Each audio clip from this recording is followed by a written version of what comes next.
पछि मात्रै यो हाम्रो यो ब्रह्माको उत्पत्ति भएको करिब चाहिँ ईसा पूर्व 1800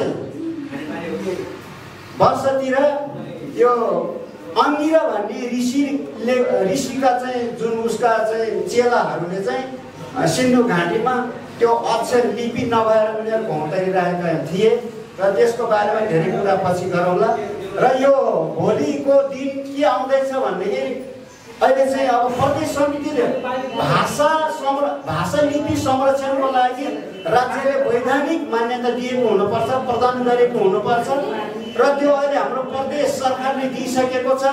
र भोलि हाम्रो यो गाउँठाउँमा जुन मगरको बाहुल्यता भएको ठाउँमा स्कुल खोल्दा त्यहाँका पाठ्यपुस्तक निर्माण गर्नु पर्यो, त्यहाँ गएर शिक्षक भएर पढाउन जानु पर्यो। कुनै कर्मचारीले भर्ना गर्नलाई चाहिँ मगर भाषामा कुनै एउटा मगरको बाहुल्य भएको ठाउँको कुनै एउटा कर्मचारी भएर जाँदाखेरि योग्यता शैक्षिक योग्यता माग गर्दाखेरि उसले चाहिँ आँखा लिपि जानेको, मगर भाषा प्रफेसनमा बोल्न जानेको, शैक्षिक योग्यता यति पास गरेको भन्ने किसिमको माग गर्न सकिन्छ। र भोलि हामी पछाडि पर्छौँ।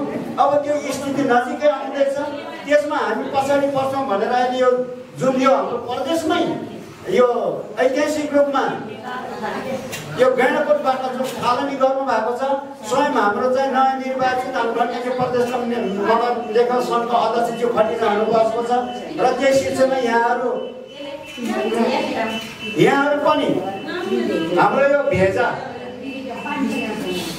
कृपया एकछिन थोरै यो भेजा हाम्रो 1 र 2 को चाहिँ भेजा समितिले पनि यसलाई एकदम गम्भीर चासोको साथ लिएर यसलाई चाहिँ सञ्चालनको लागि यो जुन यो आयोजना गर्नुभएको छ यो ऐतिहासिक एकदम महत्त्वपूर्ण छ।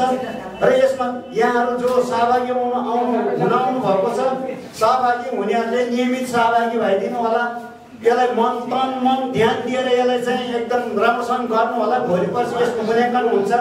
अब दिनदिनै पढाइको चाहिँ पिरियड पछिको चाहिँ तपाईँहरूलाई चाहिँ मूल्याङ्कन हुन्छ र मूल्याङ्कन पनि तपाईँहरू सबै चाहिँ एकदम पास हुनु होला, पास हुने कोसिस गर्नु होला। अब प्रशिक्षकजीहरूले पनि समयमै सहभागी भइदिएर पढाउने चाहिँ प्रयास गर्नुहुनेछ। र यस अब चाहिँ यताउति सामान्य कार्य भूमिका निर्वाह गर्ने हाम्रो समितिहरू लेख्नको लागि आउँदै हुन्छ।